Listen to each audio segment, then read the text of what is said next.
All right, we're live on YouTube as well now. Thank you very much, everybody, for joining episode 225.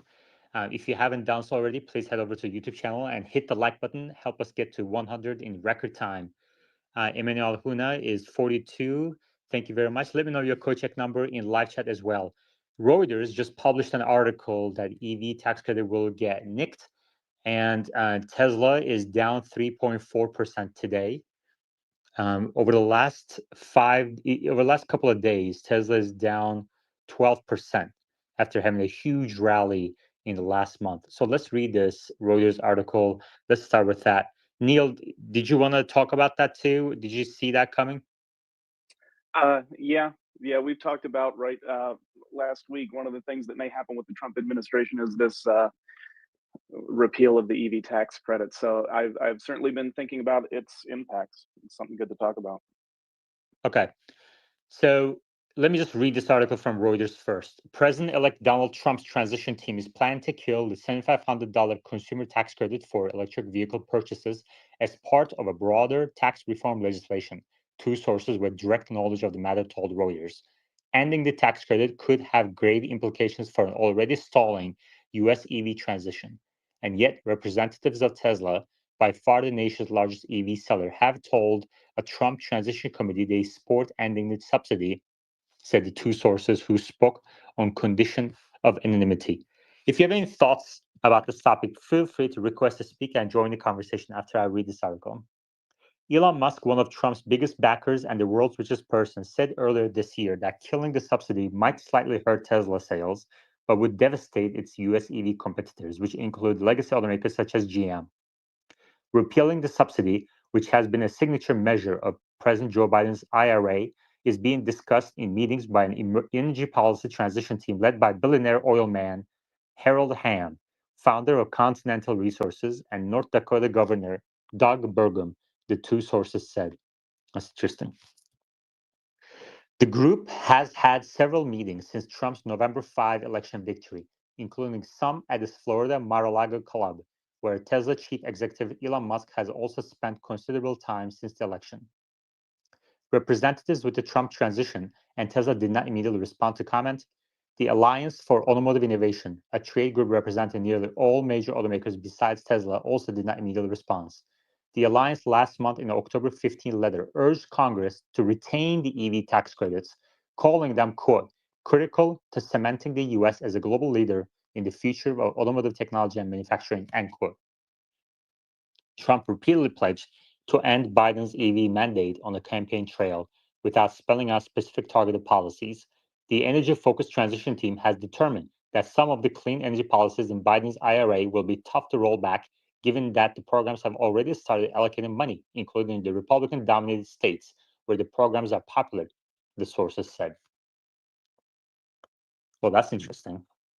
The energy-focused transition team has determined that some of the clean energy policies will be tough to roll back, given that the programs have already started allocating money, including in Republican-dominated states. Okay. Trump's energy transition team views the consumer EV credit as an easy target, believing that eliminating it would get broad consensus in a Republican-controlled Congress. Oh, Omar's here too today. Okay. Okay. Trump needs the cost. Omar, you're early on Thursday. What's happening? The dumbasses I run the other space with can't figure out how to open it, so I thought I'd pop in here for a few minutes. Okay, cool. Any But comments? yeah, hear it on Tesla Live yesterday, hear it in the news today. Yeah. Hit like and subscribe on YouTube through the link at the top of our screen so that we can bring you the best news, highest quality discussions first before anywhere else, before Reuters. So if you like Tesla Live better than Reuters, hit the like button and subscribe on the YouTube channel through the link at the top of our screen. This is extremely important to do. And it's free, 2 seconds.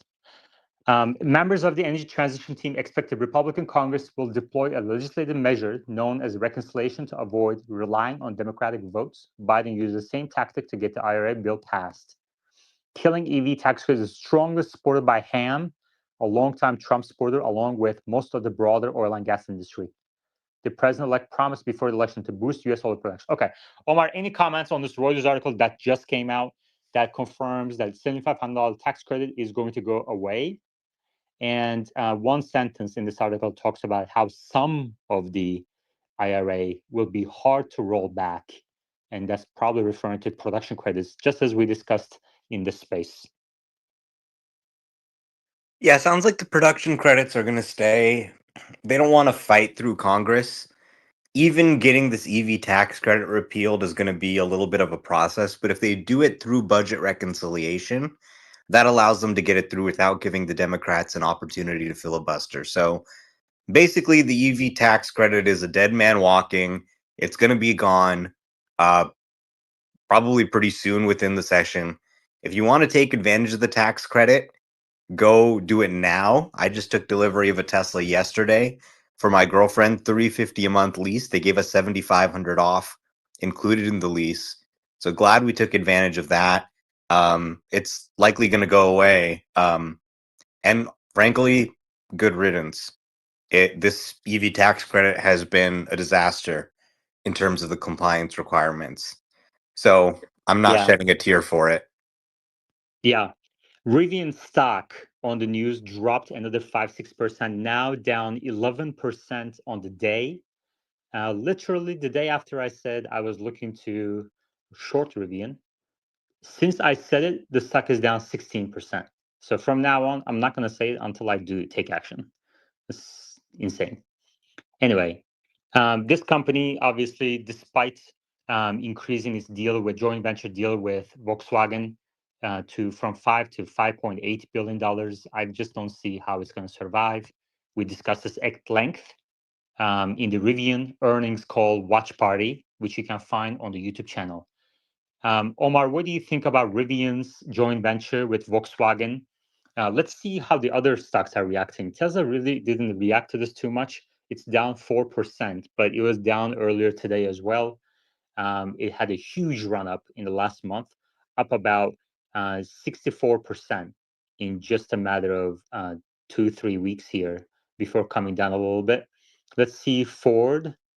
Ford stock is dipped by about 1% on the news, but it's recovered a little bit. GM dipped about 1-2% as well. And in the Reuters article, in the exclusive Reuters article, which we just read, and you can listen to it or if you're on YouTube by going back, rewinding, even during the live stream, it says that a association that represents legacy automakers, Alliance for Automotive Innovation, a trade group representing nearly all major automakers besides Tesla, did not immediately respond, but said 2-3 weeks ago on October 15, a letter urged Congress to retain EV credits. So that right there says, they're the ones going to be hurt.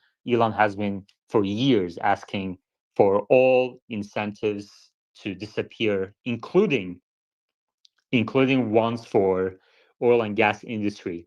Now, the committee that is deciding on this or debating this is headed, Omar, by a billionaire oil man called Harold Hamm, founder of Continental Resources and North Dakota Governor Doug Burgum.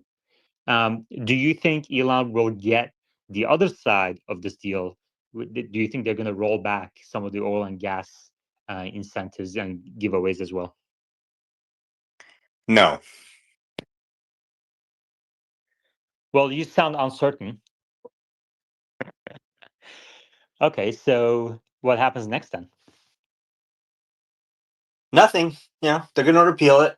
And it's going to be gone. It's going to be history. So go order your Tesla literally right now if you need one with this. Yeah. Okay. So if you want a Tesla, now is the time to do it. Tesla has great rate buy downs, 1-2% on many models in many geographies.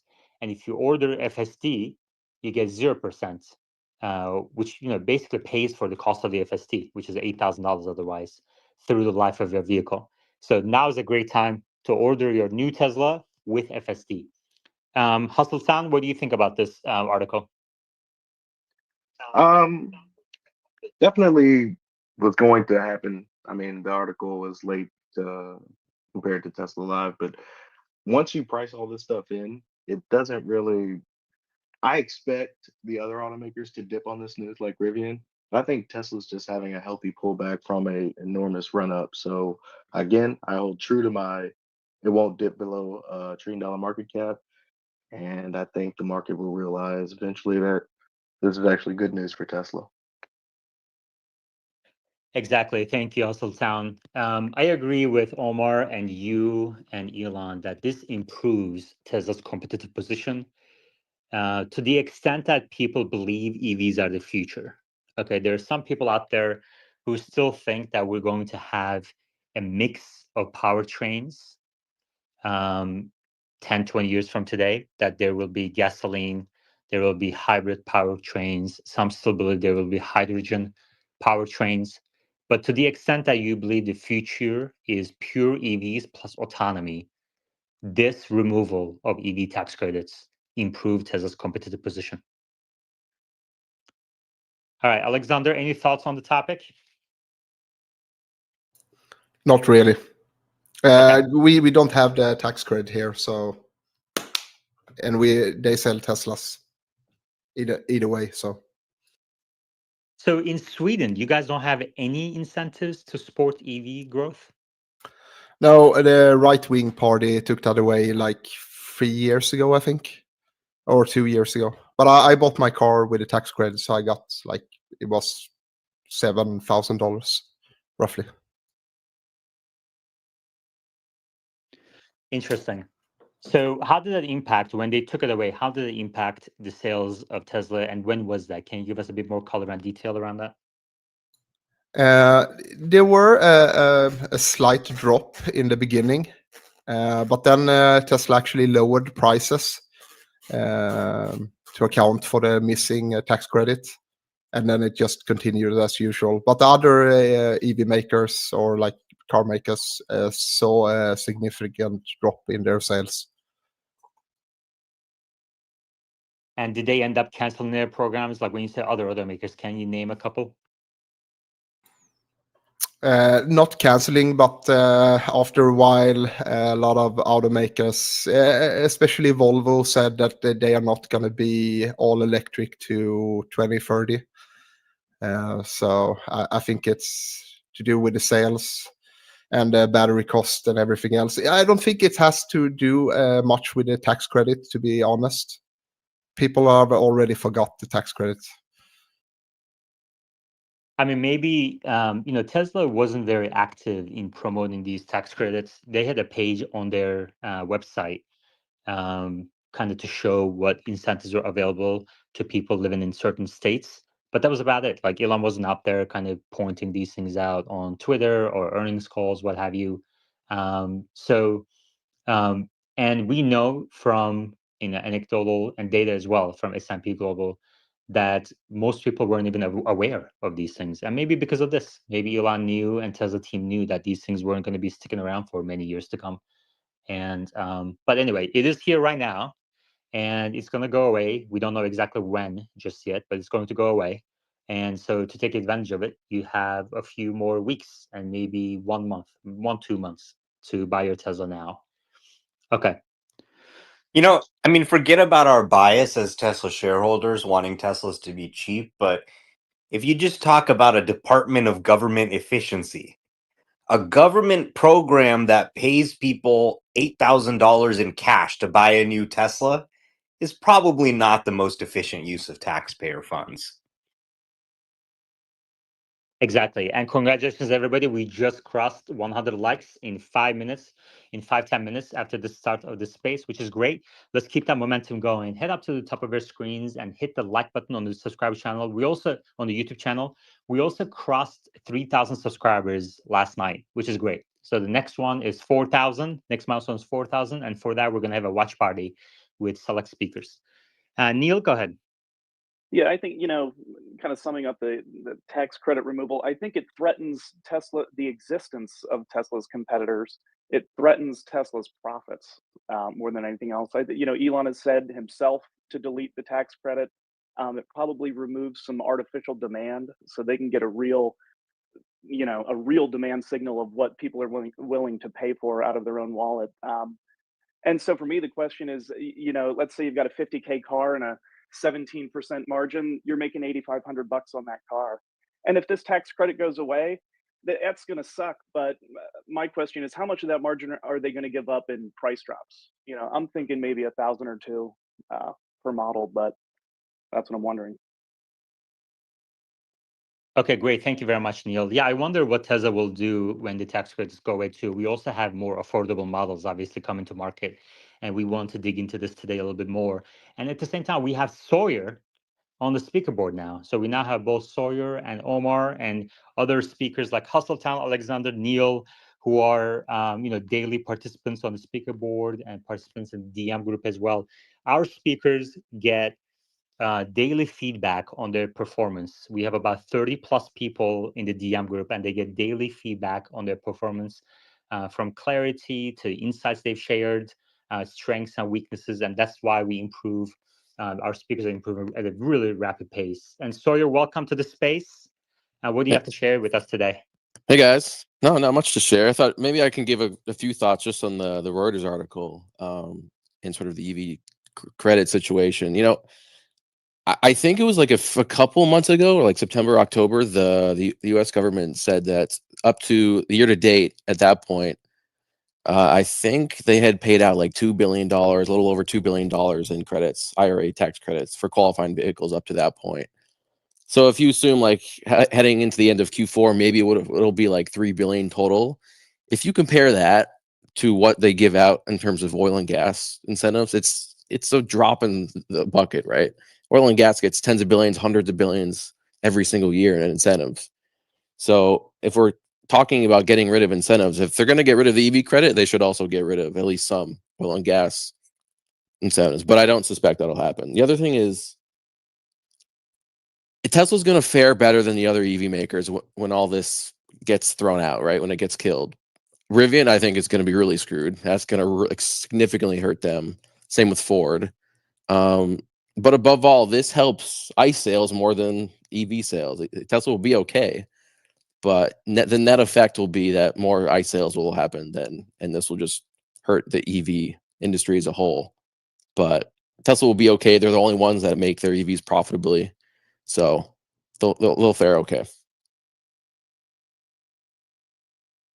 Thank you, Sawyer. Sawyer, you mentioned that it's only fair if they also get some of the oil and gas incentives. Is there anything specific, like any incentive specific in mind that you think this committee led by an oil man, Harold Hamm, the founder of Continental Resources, that they should consider or they might want to get away, get out of? I'd have to dig into it deeper to give a specific answer on that. But just in general, you know, the oil and gas industry is like some of the most profitable industries in the world. Do they really continuously need the level of incentives that they've been receiving for years now? Probably not. But there are a lot of oil and gas executives, and there's so much intermingling between the government and private industry in the oil and gas industry that it's just going to be really hard to get rid of them.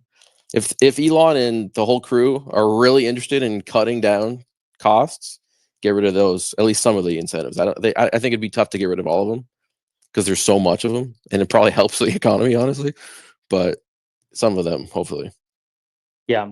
Omar, do you have any specific incentives or giveaways, government handouts to the oil and gas industry that you believe this committee should consider and may want to get rid of?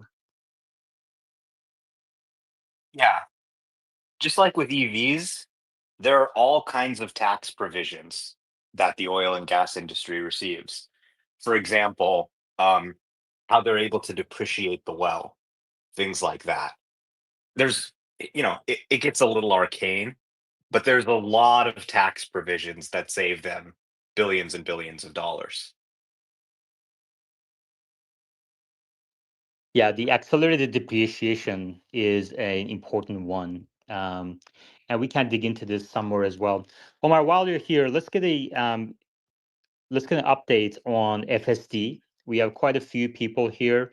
The performance of FSD with the end-to-end highway stack, how is it doing for you, and FSD V13 timeline. But before that, with everyone here, I want to give a shout out to our sponsors.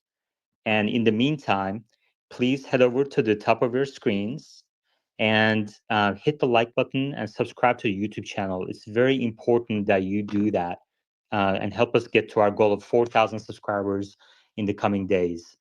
Tesla Okay, Live. I gotta run to my other space soon. Okay, go ahead. Why don't you tell us first? Yeah, so I just posted a video this morning of the thing driving from Apple's headquarters in Cupertino to San Francisco without any interventions, navigating the city streets. You can see about an hour of end-to-end highway driving there, how smooth the merging and getting off is in particular, and then navigating through San Francisco all the way to the destination without any intervention. Very smooth and comfortable. I think this is really a game changer for people who are taking road trips, who are commuting on the highway. It really is just insanely useful today and just insanely reliable. Um, I think that hopefully they're sending out a round of free trials to everybody because I think it's really just catching everyone by surprise what a big leap forward this is on the highways. It's kind of a similar thing to what we saw in city streets earlier this year with FSD 12. Okay, great. Talk to you in a little bit. Thank you very much to those of you who take action to support Tesla Live and hitting the like button and subscribing to the channel through the link at the top of our screens. Tesla Live is proudly sponsored by Paymore, your trusted destination for buying, selling, trading, and recycling electronics. Join the Paymore revolution today. Visit one of their stores near you or check them out online at paymore.com. Tesla Live is also proudly sponsored by Joa, your go-to source for premium Tesla accessories. Use promo code TSLA Live at checkout to receive a special discount on your next purchase. Thank you, Joa and Paymore, for sponsoring Tesla Live and the Tesla community. All right. Neil, let's make some predictions on FSD take rate. So Omar just said that V13 is going to be a major milestone, that he's not having any critical interventions. Tesla FSD tracker has shown quite a bit of improvement in miles between critical interventions as well. Where do you estimate FSD take rate to be today? And let's actually, instead of take rate, let's focus on the number of users.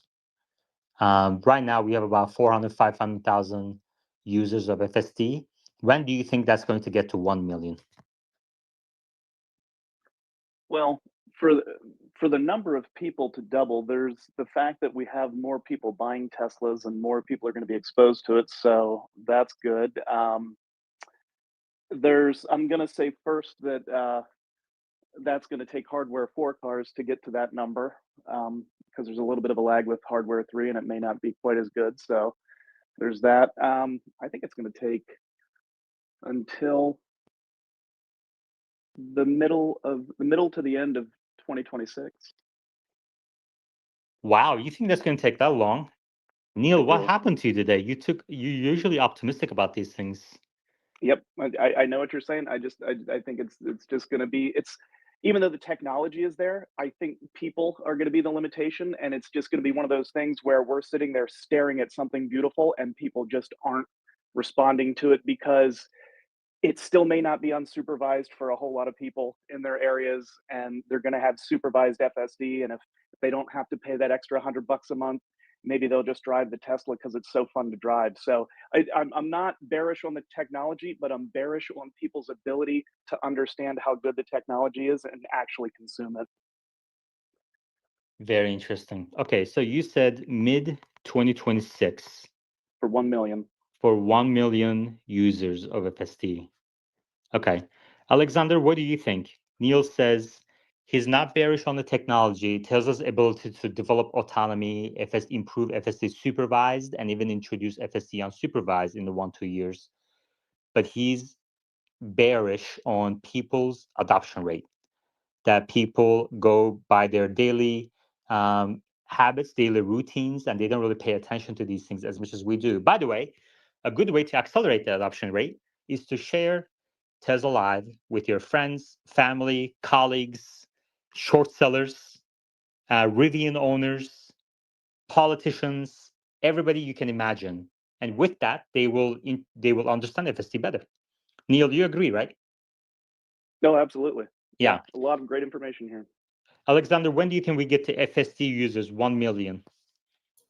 First of all, I think Luce got under Neil's skin yesterday. And second of all, let's see, how many Teslas is sold in the US yearly?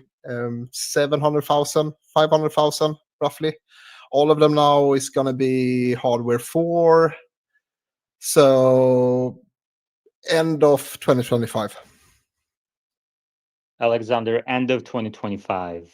Okay. Hustle Town, what do you think? I'm writing these down, and I'm going to do a coffee bet later on this. And then I'm also creating a poll right now on YouTube.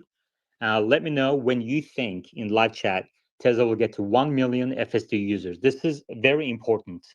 It's very important to Tesla's intrinsic value, as we will show on Tesla Live YouTube channel through a discounted cash flow analysis.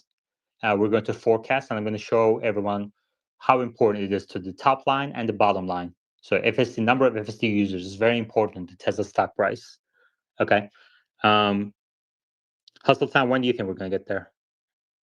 We get there no later than Q2, by the end of Q2 of 2025. That will be much sooner if we can get the regulations to get us in China with FSD. But I have a feeling by the holiday update, we're gonna be real close to that already without China. So no later than Q2 2025. Okay, Hustle Town says Q2 2025, but it depends a lot on FSD in China timeline. Okay. There was a rumor a couple of days ago that Tesla might be working with a couple of Chinese automakers to license FSD. We're going to dig into that a little bit more later on in this episode. And it is important. Yesterday, we discussed technical and regulatory challenges ahead of Tesla in getting FSD approved in Europe and China. So for that discussion, you can listen to yesterday's episode, which you can find on the YouTube channel. Alexander, and then Finflexity. Yeah, so I have a story related to this. Today, all Tesla owners in Europe got a mail from Tesla inviting us to take a look at the Cybercab. It's going to be displayed the coming months in Europe. And they also wrote in the mail that you can book a test drive with enhanced autopilots. This is obviously not going to be the Cybercab, but in the regular Teslas.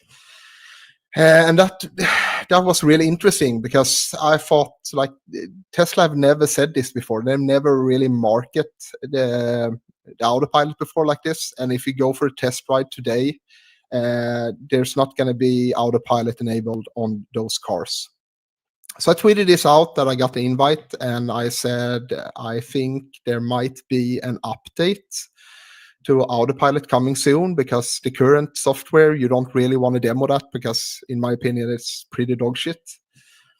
And I got an update today, actually. After I posted it, I saw in my Tesla app, update coming from my car. So I went home, updated the car, sat in the car, rubbing my hands like, this is going to be great. And I saw it says on the screen, updating autopilot. So when it was finished, I took it for a ride down on the highway, and I double tapped on the on-ramp. And it didn't even suggest the lane change. So I was like, oh, that's strange. Press my blinkers, and it says, lane change unavailable. So I was like, oh, that's probably a fluke. So I disengaged, took over, went out on the highway, double tapped again. And I was like, oh, let's try the lane change now. Maybe it works. And it says, lane change unavailable. So I'm like, okay, that's not good. So I took the off-ramp and went to the regular roads, kept on driving. And I thought, like, maybe they updated so it can take roundabouts now. So I came up the roundabout, double tapped, and it just went, take over immediately.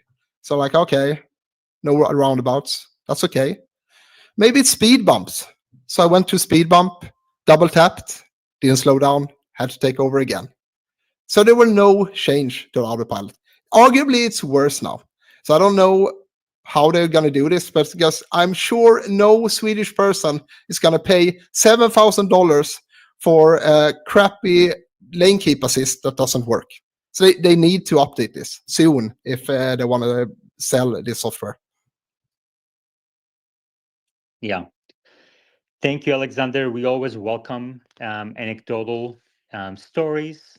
I think if we can get more anecdotal stories where we don't really have data on FSD performance in Europe, right? Nowhere. Tesla doesn't share it. The regulators don't share it. There's no tracker for FSD in Europe or autopilot in Europe. But in cases where we don't have data, what's really helpful is people coming up to speaker board and sharing their stories as specific as they can. And if we get enough stories from enough geographies, diverse models, then we can maybe get a better understanding of where these things stay. And Alexander was very instrumental yesterday's discussion in explaining to us where the regulation in Europe stands today and what needs to happen next for FST to be widespread in Europe. Okay, great. Hustletown? Just wondering if Alexander is writing passionate letters to his representatives to get these regulations appealed. As much as he is in this space, I love the passion. I hope that autopilot gets better, but you want FSD, bro. You need to direct that passion toward those regulators. Yeah. I mean, I think, Alexander? Yeah, I actually wrote to the traffic administration here in Sweden a couple of months ago and asked them why they don't allow a better autopilot in Sweden. And they said like, oh, we haven't received any message from Tesla that they want to get the autopilot allowed or the FSD allowed. So they didn't even speak about the UN ECE framework, which is kind of strange. Yeah. So what's your next course of action here? By the way, I just want to point out to one reply I just got in the mentions in notifications. So check this out on your top of our screens from Claire Ballantine. Claire says, hi, my name is Claire. This is a blue checkmark account. So highly likely to be authentic. Hi, my name is Claire. I'm a reporter for Bloomberg News writing about people buying Teslas. Can you DM me? Replying to somebody who replied to one of my tweets. I think that we should really pay attention to where Tesla Live is going. People from Tesla, employees, potential customers, suppliers. We've had politicians come and speak on the speaker board. News reporters come to the space many times. So it's really important that we ensure high quality discussions supported by data, and everyone should get their facts correct, and people should participate in these discussions. And one way you can help us grow is liking and subscribing to a YouTube channel through the link at the top of our screens. And thank you very much, everybody, for helping us get to a point where these reporters are paying attention, and Tesla employees even come to learn things about the company, because sometimes employees are so focused on their own departments, and Tesla Live is a great resource to learn about Tesla overall. Finflexity, go ahead. Yeah, so I can attest that she is authentic. We actually know each other for more than a year now.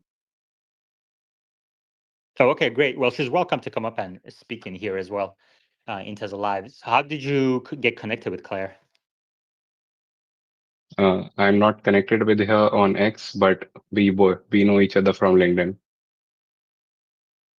Okay, cool. All right, great. Wonderful. Let's keep going. Sammy, go ahead. Back to the EV tax credit, I think it's safe to say that simultaneous with the removal of that credit, there would be the implementation of a Made in America credit that would benefit Tesla even more than the EV credit does now. Okay. What do you think would be the parameters around Made in America credit that would benefit Tesla? It sounds like Elon has Trump's ear, so I think he'd ask for the Made in America credit to be based on how made in America something is. And as we all know, Teslas are the most American made cars.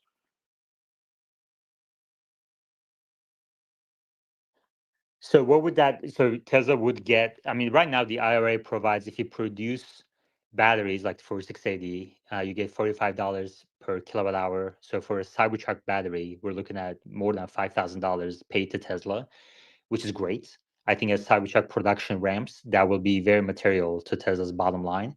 And that doesn't appear to be going away because billions of dollars have been invested in making these battery, getting these battery factories off the ground, including in Republican states. So congressmen won't be, voting for eliminating, which would lead to no return on billions of dollars invested in their states. Like they would not get reelected probably, just based on that. So I think that's going to stay. And Sammy is proposing that maybe Trump administration will introduce another credit to replace the $7,500 EV tax credit on the consumer side, based on where these vehicles are made. And that obviously would benefit Tesla a lot because Tesla produces sexy vehicles and now the Cybertruck in the United States, both in the Fremont factory and Giga Texas. Hustletown, you had your hand up earlier. Yeah, it would seem like they're just going to rename it if they're going to call it the American credit, because I think the big issue with the IRA is that it's holding back because of how we source battery materials and things of that nature.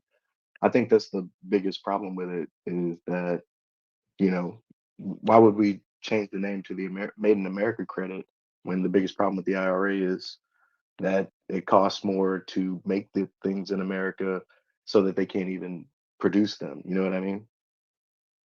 Neil? Yeah, and just in comment to Elon having Trump's ear, I think Elon may be more concerned with tariffs than he is with EV credits. And, I asked him a question directly about how do we make manufacturing great again? And he mentioned tariffs and he said, we have to be careful with these. And he did another town hall, several days or weeks later, and he said it again, we have to be careful with these tariffs. So just for the fact that he said that twice, my expectation is that that's where he's putting his chips and trying to get tariffs favorable for Tesla. Okay, very good. Thank you very much, Neil. Sammy, thank you very much for the $20 tip through X. And you noted that you changed your profile picture. I was just about to ask you. All right. Alexander, we have another comment in the replies from the Norton Ryder, who is welcome to the speaker board to tell us more about his experience of FSD in Europe. Norton Ryder says, Alexander, for me, autopilot here in Sweden, lane change works perfectly, except where GPS data is Gorky. He has the FSD version, he says, and he has a Model Y AI4 car. So maybe if you can come up to speaker board, we can have a discussion between you two and understand where your experience differs a little bit. Alexander, any idea why it's working for him, not for you? It can be hardware 4 related or hardware 3 related. Yeah, it may be that, but I can't know because when I test drove the hardware 4, they don't have autopilot enabled, so you can't really try it. But yeah, maybe that's the thing. Okay, great. Alexander, can you tell us more about the Cybercab in Europe? So Tesla is bringing the Cybercab to Europe for a tour. First of all, where was it? Were you able to attend? And kind of what were your impressions? It hasn't come here yet. It's in December, but it's if we talk about like this Cybertruck, when they had that on show, it was pretty much only static in the showroom. They had a red rope around it. You couldn't touch it. You couldn't sit in it. And I think it's going to be the same for the Cybercab. It's not going to be any test drives or anything. It's just going to be in the showroom, red rope around it. You can't touch it. You can't sit in it. Okay. When do you think this is going to happen? And when do you think Cybercab will be produced in Europe? I think this is going to be the next car that Tesla produced at Giga Berlin. That's probably why they're taking it to a world tour first to Europe. When do you think the timeline for that is? The next vehicle that's going to be produced in Berlin is probably going to be the semi-truck.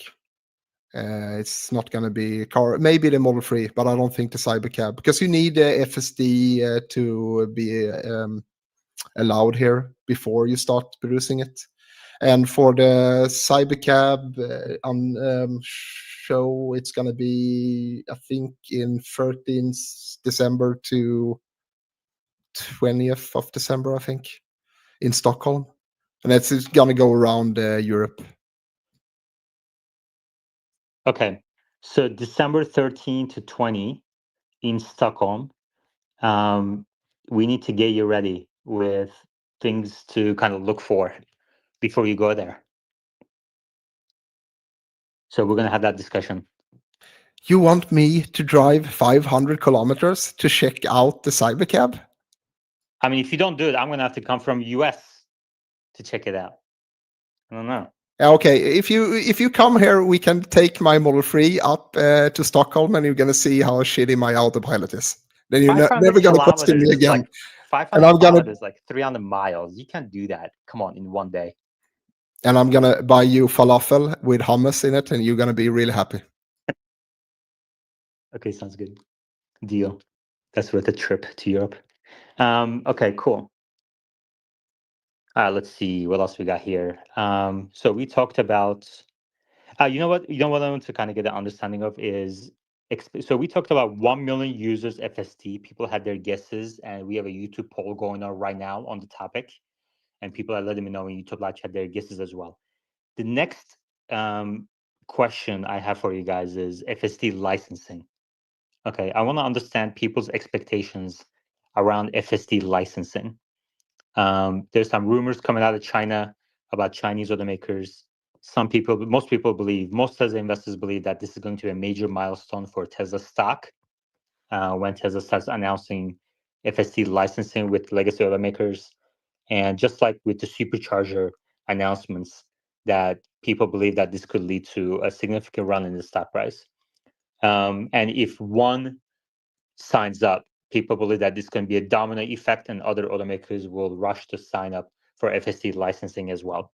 So let's talk about timing of this. We're going to start with Neil. And the question that I have for you all is so I don't want one or two cars. Like people shouldn't focus on just press releases, okay, that they're going to do it. We should focus on when it's going to be material for Tesla's bottom line. Okay. So let's say, when will FSD show up? First of all, which automaker will sign up first? And then secondly, when will that automaker will have it on at least 1,000 cars on the roads? So 1,000, let's say I'm just making up guessing. Let's say Ford is first. So when will FSD be active on at least 1,000 Ford vehicles is the question. Okay. Let's start with Neil. Neil? Okay, so when will FSD be active on 1,000 Ford vehicles? Well, if you believe Ford is first. Oh, okay, no. I actually believe that Rivian, in desperation, will try this. It'll be a survival move, and it may then travel to VW if Rivian can make it work. And I think the first 1,000 will be in the beginning of 26. Okay. First quarter 26. That's a coffee bet. I will definitely take you up on that coffee bet. I'll give you until the end of 2026.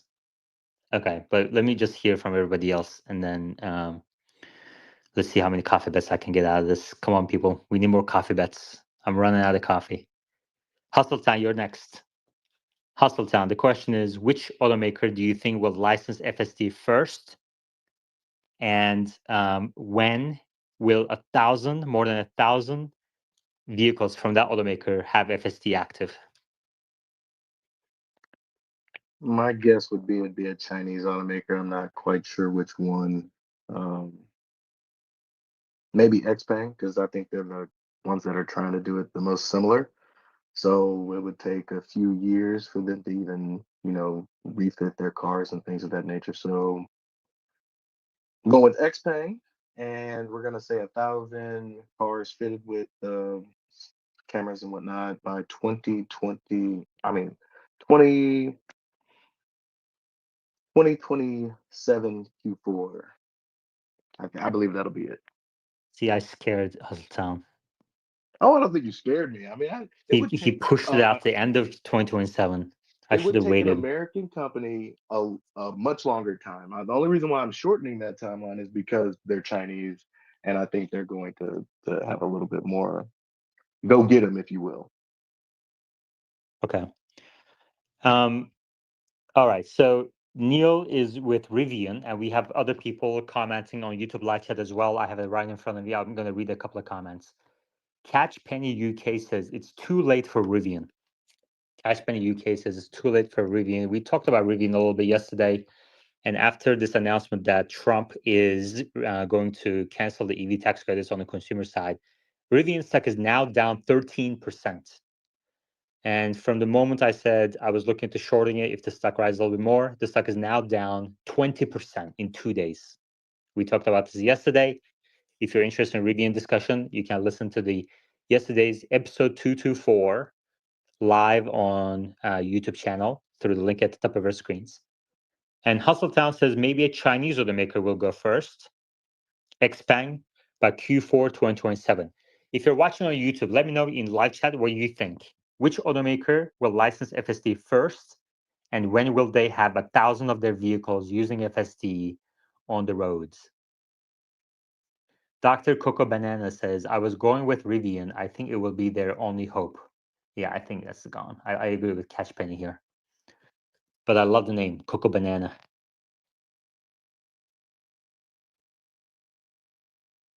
All right. Team Flexity, what do you think? Which automaker will license FSD first, and when will 1,000 of their vehicles have FSD working? Probably a Chinese automaker.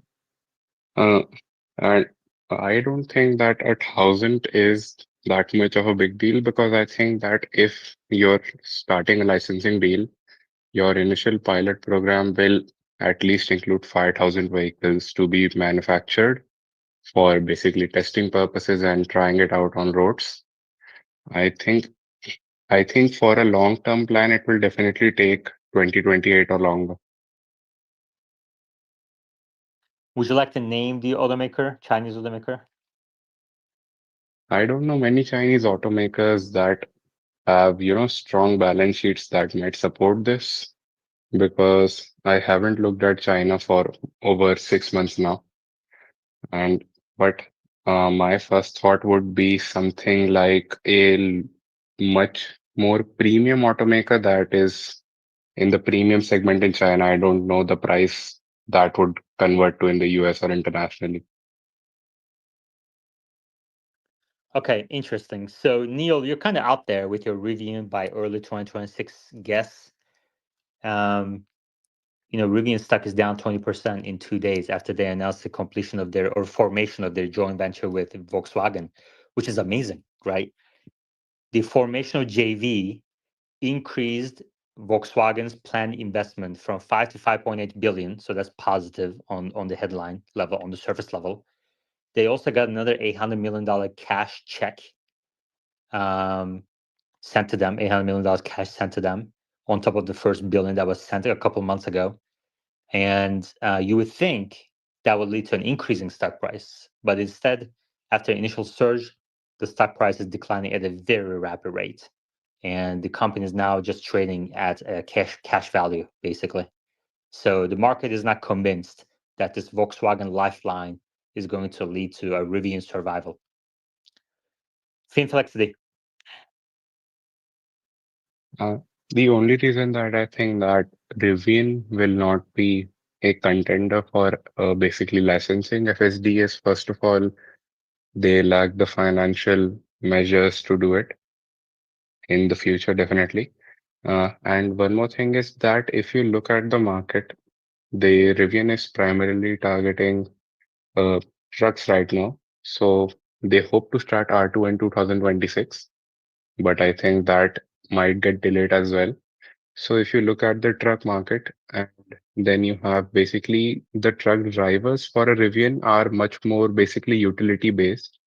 And I doubt that there is a large market within that 50,000 vehicles that they sell to license FSD to a lot of them. And if you're only making 50,000 vehicles, it doesn't make sense to have maybe 10% of your sales in FSD and having to retrofit your entire supply chain to fit cameras into every single one of your cars. And that's the only reason I think that it doesn't make sense for them. Thank you for Inflexity. Satvik,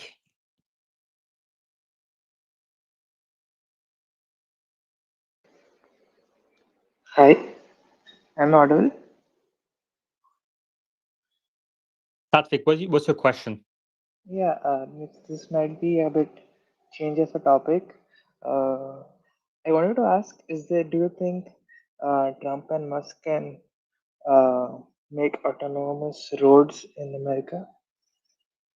Autonomous roads. Yeah, I don't think there will be much of an infrastructure change. Is that what you mean? Yeah, maybe like those both. Think of something like. No, I don't think so. I don't think there will be much of an infrastructure change. I think as the moment you involve government having to build roads for autonomy, you're slowing down your process. Like the cars, Teslas with cameras based on vision only should be able to handle everything humans can do, and then some at a higher, greater safety level. So they should be able to fit into roads and infrastructure that's designed for humans, and they should be able to, um, move through the roads with other human drivers around. So I don't expect any sort of major infrastructure change. All right.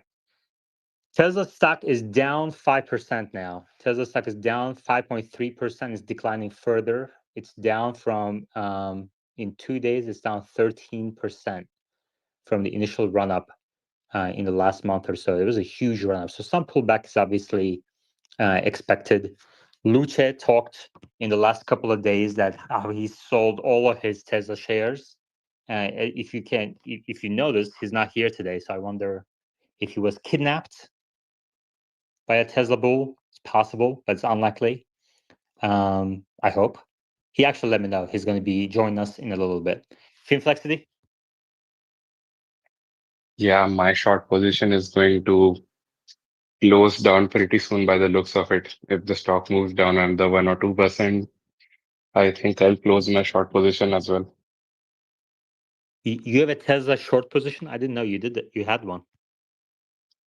Yeah, so when last week the stock rallied to 360 and 370, I think I initiated somewhere in the 340 to 350 range with a stop loss. I think it's somewhere around 310. I just don't remember it exactly. But given the current price, I think it'll close the position tomorrow. Okay. Yeah, just as a rule of thumb, you can't pump your chest here about your positions if you don't let us know ahead of time. Okay, so that's just a rule of thumb. You have to let us know your position, what position you're taking, either ahead of time or right after you do. You can't just like kind of promote your winning trades. Okay. All right. Brandon LaBianco in YouTube live chat says very likely FSD Teslas will be used in boring company tunnels. Okay. Dr. Coco Bonana asks, are there any AI hurdles with choosing China with the restrictions on AI chips? Will that bleed over into inhibiting compute in country? Yeah, I mean, I agree. I think there's a possibility that China may be retaliating because, as we heard about it a few months ago, China was looking into approving FSD in the country, and it looks like it's been delayed. So maybe it's because of the actions that the U.S. government took in terms of limiting the training chips from NVIDIA and others, the advanced, the latest, and the greatest, from being exported into China. So that's possible. I think these tariffs have, on the surface, sometimes they sound good, but when you look into the secondary, tertiary effects of these things, they may not be as beneficial to the US and the world as people think. But maybe Trump is using the threat of tariffs as a negotiation chip. So we'll see. We'll see how that pans out. I'm close to watching all these assignments. The announcements of who's going to be in the cabinet and any sort of policy talk from Trump. And we discuss them in here at Tesla Live as well. Okay. How many of the speaker board has a Tesla with FSD? Neil, do you have a Tesla with FSD? Yes, I do. Okay, so Neil has one, Hustletown has one, Alexander doesn't. Finflex, do you? We don't have Teslas in India. Yeah. Okay, so we have two people who have a Tesla with FSD, two people who don't. Ellie? No, unfortunately, we don't have Tesla. Yeah. So for those who don't have it, Ellie, Alexander, and Finflexity, what is your go-to way of measuring FSD progress? What are maybe some of the websites, data, or videos, your sources in when gauging FSD progress for investment purposes? Alexander? Tesla Live, Okay, outside of Tesla. YouTube. Okay. Any specific creators that you follow for FSD progress, and what do you Omar. look for? Okay, so you look for Omar's videos, and when you're watching Omar's videos, what do you look for exactly? I go there for the music. I also watch JC's videos because he plays ABBA, so I respect him more than Omar. Okay, but I do also need a serious answer. We have to balance humor with insight. So what specifically do you look for when you're watching Omar's and JC's videos? I watch for sudden movement in the steering wheel, and I watch for like crazy situations. And also, I kind of try to remember how it was before and see if I can see any improvements. But obviously, if I watch Omar's videos, it's gonna be mostly positive. So yeah, I watch some other content creators as well, but they are not on the same hardware or software that Omar is on. So for seeing the latest software, Omar is a good account. Okay, so Alexander watches Omar's account on YouTube or his videos on X, as well as his comments in Tesla Live to gauge FSD progress. Alexander watches for jerkiness of steering wheel and specific edge cases that may happen during these videos. And he watches Omar because Omar has the latest and the greatest FSD update. Okay, fair. Ellie, how about you? You're in Israel. You don't have Yeah. FSD. What do you watch for specifically to measure FSD progress? Yeah, so first of all, to the post that you had a few hours ago about Tesla employees. So you're right about it, and my source is Tesla Live. Okay, we talked about it. I do watch Omar's videos, but like Alexander says, yeah, it's too optimistic. Like I love Omar, I love his videos, but I'm trying to watch Dirty Tesla I like the series that he has with his wife when they do the tests, and they do it more than once, like 7 times, 10 times, one specific test, and they repeat that process. So I love the test out of grace. But to be completely honest, I don't really follow the progress. I just believe in this software, and it will be ready, and we will love it. Okay. Ellie watches Dirty Tesla and his wife's YouTube videos and X videos to measure FSD progress, but he has the longer term outlook on FSD. He believes that Tesla will get there, and it doesn't matter to him when that happens. Okay. Ellie, to push back on it though a little bit. So, I think everyone here agrees that it's going to happen at some point. Okay, that we pretty much assign 90 to 100% probability, depending on who you ask, that vision only Teslas will get to robotaxi level reliability with FSD at some point, and it's going to be a major value driver for Tesla and for the world. But when that happens is important for Tesla's intrinsic value because Waymo is also scaling.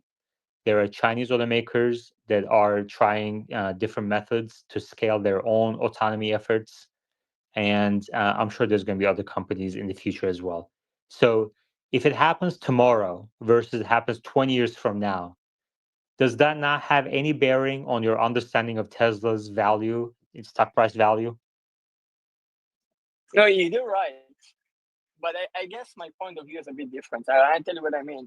So for me, FSD supervised or unsupervised, it's not that important. I know for the stock, I know for a lot of people it is, but for me, I see the value of supervised FSD, and I want it in Europe, obviously. You guys waiting for unsupervised. For me, I believe that once supervised will be as good as it, well, just what it is today, but spreading worldwide, the value of Tesla and the value of FSD will rise. Now, 2 years, 3 years later, to go to unsupervised, you will be sitting on a base of like millions of people with the unsupervised system. Now, Waymo, like when you have Jimmy Kimmel and whatever other people you see, Waymo, I believe, will help us because they will push the idea, the story of autonomous to the public. Because if some people has wrong opinion and wrong expression or whatever they think about Tesla and it's negative, they would never adapt it. They would never take Tesla as a serious subject when it comes to FSD. So that's my take. It's a bit rough. I know you don't like this kind of answers, but that's where I stand right now. Okay, thank you. So you mentioned that you believe Waymo is net positive for Tesla's efforts around autonomy in terms of getting regulation and technology and kind of people getting mass adoption of autonomy. Okay, duly noted. Let's see. Hustletown has FSD. Finflexity, let's go to you. Finflexity, what sources do you follow to measure FSD progress? I only look at tweets basically from the Tesla AI team and Elon, obviously. Other than that, I mainly rely on anecdotes from people in the community, whether that be Omar, whether that be someone else. Uh, basically all the popular people that I think most people here follow. Other than that, I also look at short sellers. So basically the Tesla Q community. They usually bring up some interesting points, but you know, they don't always make sense, but they're still interesting points that you should have a look at from an investment perspective. Other than that, my view is similar to Ellie's. I don't really care about the timeline that this happens in. If it happens in 2 years, it's great. If it happens in 5 years, it's great. My position in Tesla is that I don't expect to liquidate it anytime soon. I'm young, I have a lot of time. I don't really need the cash. All of the money that I put in Tesla is just with the view that I'll use it after maybe 10 years or something. Okay, thank you. And Hustletown, do you have any other than kind of personal experience of using FSD? Do you have any other sources that you go to, except for like something other than what people have mentioned already?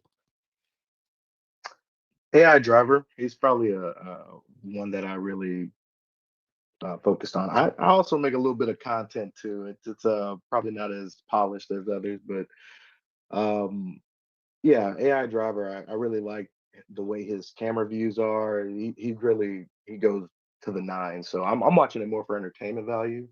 But if you want some real unpolished stuff, you can check mine out. It's not always positive, but my conviction stays the same. This is amazing because I've been using it for about a year and a half now. The progress has been astounding. And my gauge is my wife. She's not going to be on it like Dirty Tesla's wife. She's a little shy. But the fact that she's just pressing that one button and letting the car do it when she would refuse, she would absolutely refuse to let the car do it because it was so dumb to her.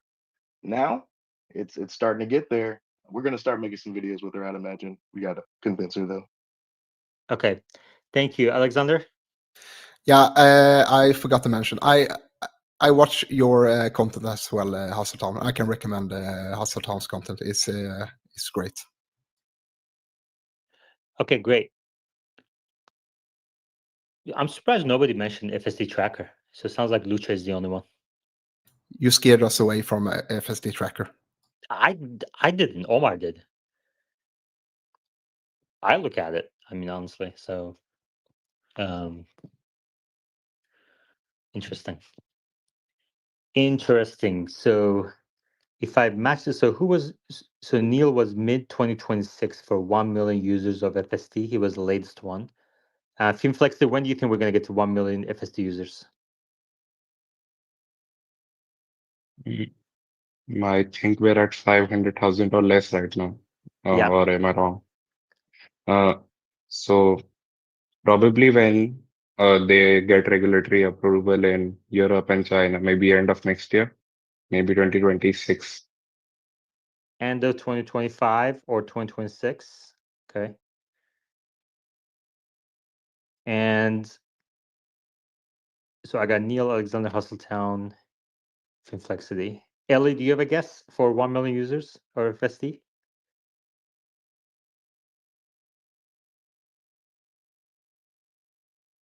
Okay. Ellie might be busy right now. No, sorry, I was out of. I couldn't hear you. Can you repeat that, please? When do you think we're going to get 1 million FSD users? Yeah, in my opinion,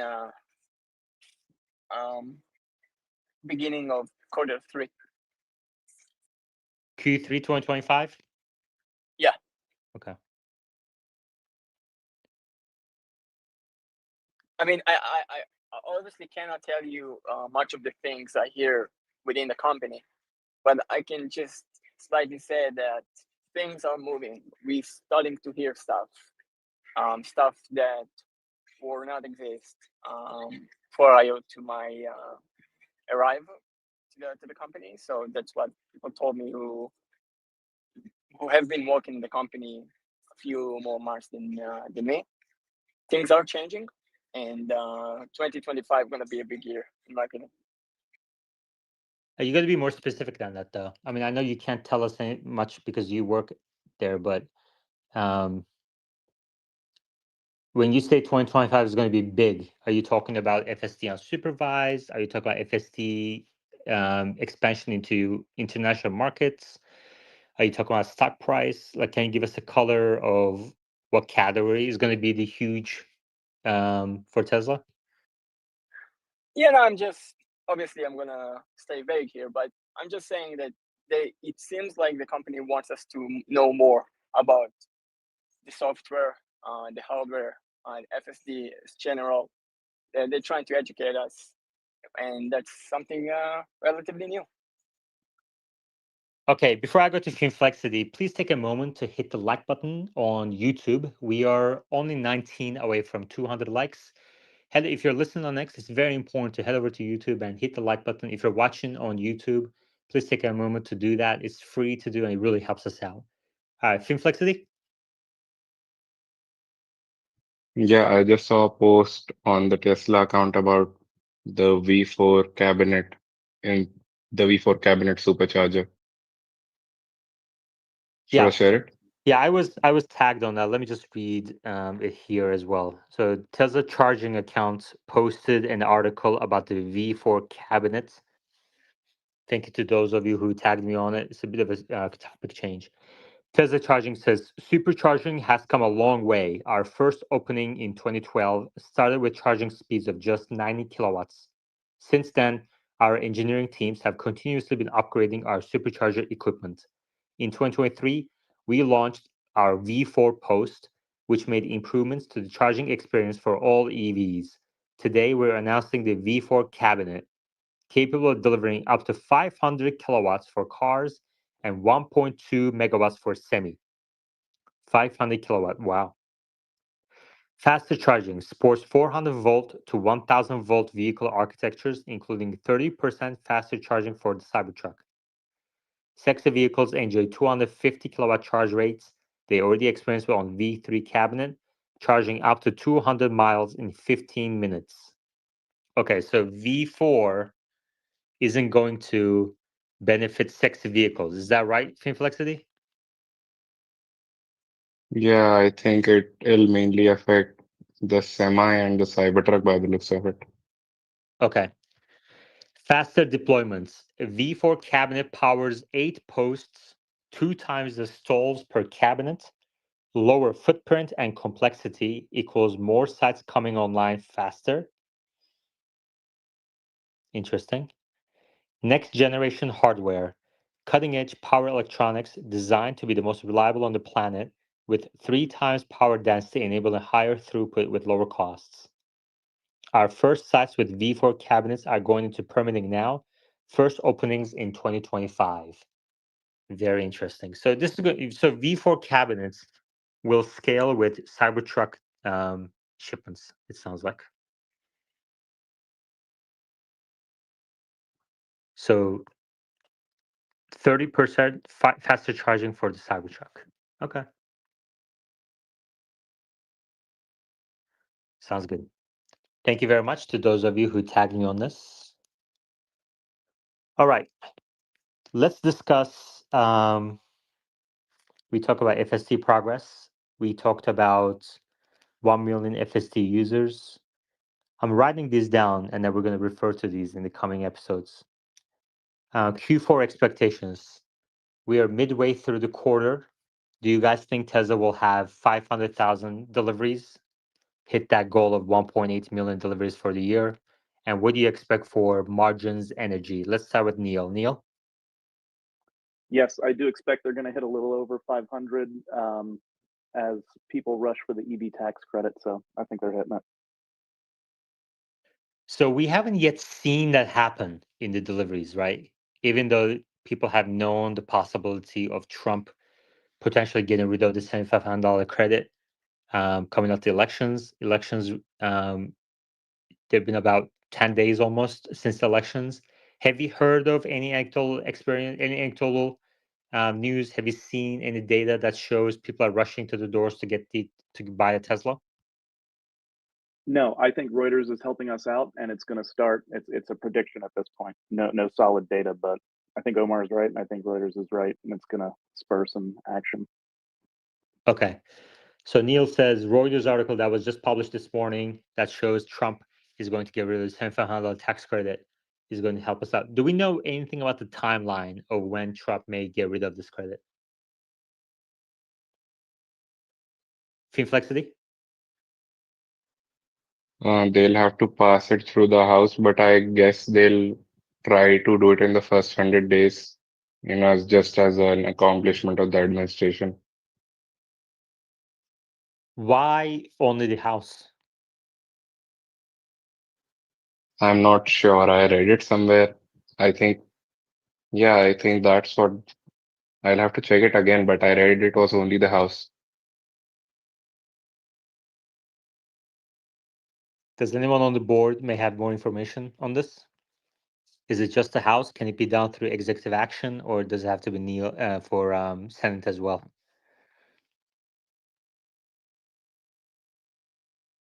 Okay, so that's an open item that I'm gonna ask, research a little bit.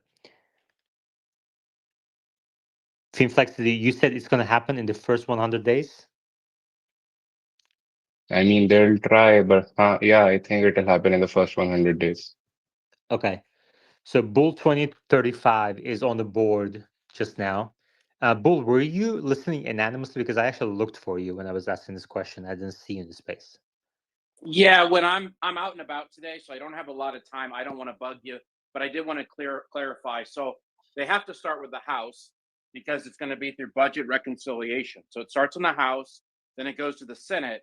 But if they do it through that process, they just need a majority of senators, not the 60. There's no ability to filibuster. So that's the method. To be clear. What do you mean by that second part, that there's no ability to filibuster? So the typical rule is the Senate has to have 60 votes to pass anything unless it involves budget reconciliation, which is things like funding bills, tax policy. That can pass with just a majority vote, which the Republicans currently have 52, likely 53 seats, so out of the 100, so they'll be able to do that. It's a special process that has been used more and more the last 10 years to avoid the filibuster, but it only applies to things that are budget issues. Very interesting. Thank you very much, Bull 2035. It's good to have your opinion. So the Trump administration has to start with the House, then get a majority vote in Senate, which should be a breeze. Bull 2035, when do you think the credit will go away? I don't know if they'll be able to clear the Senate ultimately. That's certainly going to be their plan. I just don't know. There are enough Republicans, and I think I sent you a link before, even Republicans in the House that didn't want certain credits to go away. So it's going to be negotiated against. So I don't know if they'll get it through. But so time-wise, I would say if they get it through the first 180 days, so be it. Otherwise, it's probably going to be a couple years just because they didn't have enough votes now. I will say this, though. The Trump administration is going to be able to rewrite regulations as to what vehicles can apply for the $7,500 credit. And the Trump administration could rewrite regulations to make it difficult to qualify, even if it's still on the books as a law. Can they lower the income limits? I don't know if that's I'll have to look that up, Yaman, because I don't know if that's in the statute or if it's vague in the statute. If it's vague in the statute, then they could write regulations on it. I'll have to look that up. Interesting. Okay, thank you. Finflexity. Yeah, I just remembered a speech from Donald Trump on his campaign trail, where at least he promised that they will try to repeal it on day one itself. Who knows whether it'll happen or not. Yeah.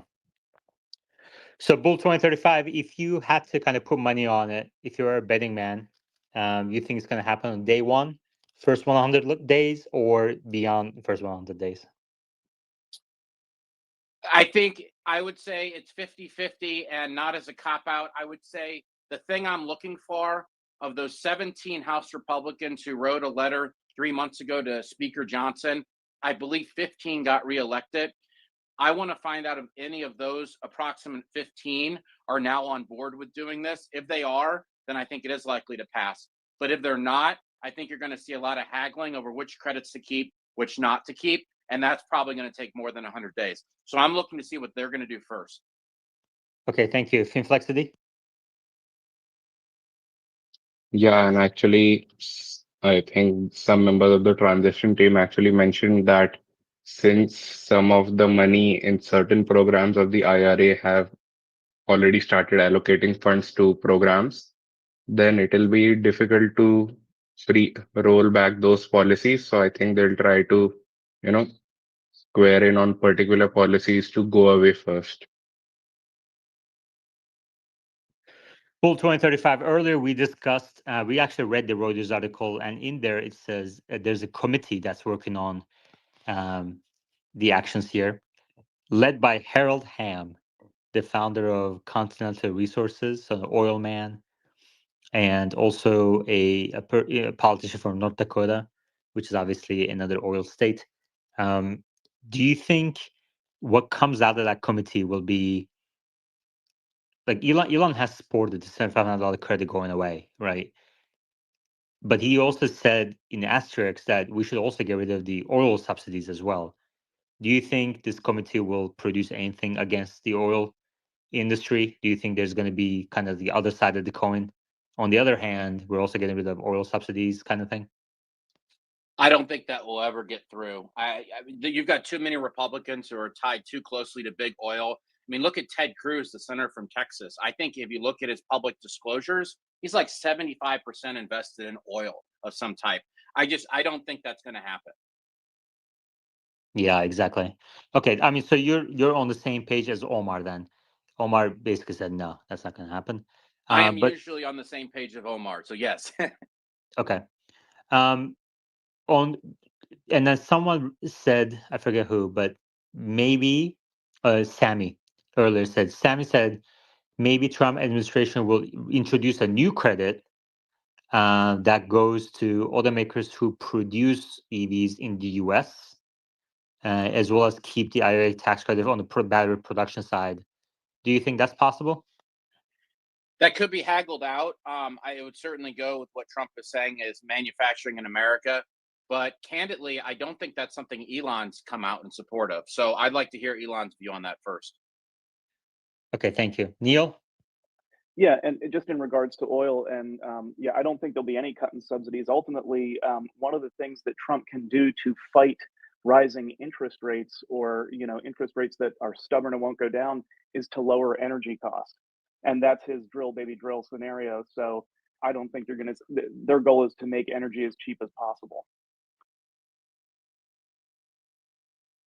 Team Flexer, did you have your hand up earlier? Yeah, it was for the IRA thing. Actually, one thing that I think that they'll be able to do is change the sourcing and manufacturing requirement, like how the Treasury changed it this year, I think, in the start of this year. So I think the Trump administration could do a similar thing by just reinterpreting the battery sourcing and manufacturing requirements to make it more harder to get the credit. Okay, thank you. All right, we have a new speaker on the board. Nobody knows who this person is, and he's been coming every now and then, kind of, but he hasn't really unveiled who it is. So let's go to William, which I believe is a alias. William, would you like to say anything on the topic? Hey, yeah, it's me. I keep Oh, it's taking you. all this Okay. money to appear in spaces, but then I don't actually want to go to them. They're just talking anyway. So I thought I'd come in here on my alt. I'm reading the captions in case they mention me, but I'm here. Hi, thank you very much, William. It's nice to have you in the space, and I look forward to getting to know you in the future. We're going to refer to you as William. Okay, cool. We were talking about Alexander. Go ahead. William, you can only ask questions 10 words or less. Yes. Okay, great. Okay, cool. Let's see. Tesla stock is down 6%. William, do you think this is a buying opportunity? Yeah, I'll probably buy a few shares here. I think we're headed to all-time highs ultimately. The new V4 cabinets they announced, I'm super excited about. Higher charging speeds on the Cybertruck. They're just continuing to make all the right moves. You can't be distracted by the volatility of the market. You can't be stressing about what happens day to day, how the market's reacting to different news. I see a lot of developments that are just very positive. Everything I think is trending the way we expected or better. And I think we're probably in the short term going to see an acceleration of EV sales in anticipation of the credit being removed in the United States. All of this will have a cascading effect. Those people who take delivery will get an FSD free trial. They'll show their friends and family. Yeah, they're doing some really great stuff. The charging stuff in particular is pretty exciting that they just announced. Well, William, you sound very knowledgeable, surprisingly knowledgeable for a first-time speaker. Yesterday, Omar is not here right now, but Omar mentioned in yesterday's space that FSD has been demoed successfully in Europe and Asia. Can you expand on the specific challenges Tesla faces in those regions? Signage, road patterns. I was reading through yesterday's transcript, and I don't know if you got a chance to listen to Omar's comments, but maybe you did. In the case that you did, Lucia pointed out that European roads can have a specific infrastructure that maybe FSD cannot handle. Do you think there's any credibility to that comment? No, I mean, again, we have actually seen it. The guy posted a video of it working. It works. The roads are the same, and the models are trained on data from all over the world. But in those videos that we've all seen, the car is kind of just going forward and maybe make a turn here and there, but we haven't really seen any edge cases, how FSD would handle edge cases in Europe or China, right? To launch FSD supervised, not all edge cases need to be handled. Of course, there are going to be situations where it doesn't work. There's probably going to be even situations where it is disastrously bad, right? But you launch as long as the basics are working. It can drive, it can do roundabouts, it can do turns, just like the United States. Europe isn't some bizarro world, right? The structure's a little bit different, but it already works quite well. I think it is going to be even better in the future. Okay, great. I'm guessing William saw his name in a transcript somewhere. Bradford, welcome. How are you? Doing well. How's my audio? Audio is great. Let's go before we go to Bull. Do you have your hand up? Yeah, Yaman, I just read through the IRA, and it appears that the income, the 150,000 for single and 300,000 for joint, is hard coded in the statute. It's written in the statute, so I don't think a regulation could modify those income requirements. Okay. Okay, so I see. So if Trump wants to, so Bradford, we're talking about the Reuters article that was published this morning and kind of led to a sell-off in EV stocks. Rivian is down more than 10%. Tesla drifted down as well, 5-6%, but that's after obviously a huge run in the last month. So we were expecting some pullback anyway. But specifically on Trump's ability to cancel the $7,500 consumer-facing EV tax credit, we're looking at some timelines. I think everyone is on the same page that this will happen at some point. But Trump administration will probably have to go through Congress, as Bull 2035 pointed out earlier. They're going to have to start with the House because this is a budget reconciliation item, and then in the Senate, all they need is a majority vote, which they have 52 seats. So, do you think this will happen in the coming weeks, months, or quarters, or years? What do you think is the timeline in the EV tax credit going away? You know, it could happen pretty soon. It could happen even in the first 100 days. William, I was asking Bradford as a new speaker, please raise your hand and wait for me to call on you. Bradford, go ahead. William's voice sounds very familiar. Yeah, so I would agree with that. They're going to have to be careful on what they try and pass.